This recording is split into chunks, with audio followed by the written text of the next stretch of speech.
سپر یوگنی اسینسیف است و سرمربی مهاجر باشد ایرج نوسیف. حساب بازی شده میشود بینندگان ارجمند در دقیقه پیشرفت گردید. دلشاد سالوموف توپ رو در کنار چپ در اختیار خود الیاس چوتباєв ضربه و حساب 2-0 میگردد.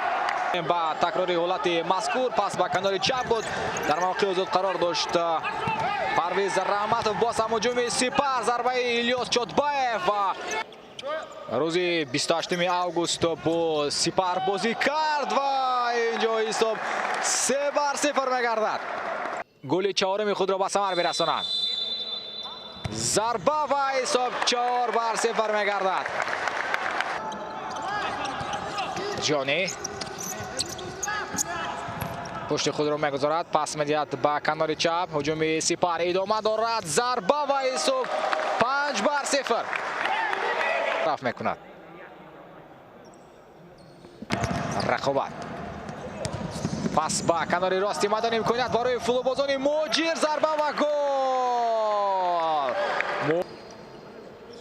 پس را ببینید با کنار راستی میدان بود و در اینجا اشتباه میکند بازیگری تیم سپر و مثل دقیقه اول قسمت یکم این حال تیم مهاجر فعال است و گل دوم خود را مهاجر به ثمر میرساند. 2-5 با عکس الهجوم و گریختن توجه میکنیم با این هجوم مهاجر، ضربه و گل.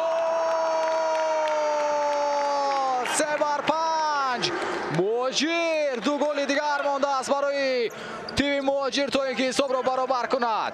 شدن نمیدانیم ایرج نوسیف چی گفت با دست برآوران خود که ببینید کلا بازی دیگر را نشان میدهد مهاجر در قسمت دوم.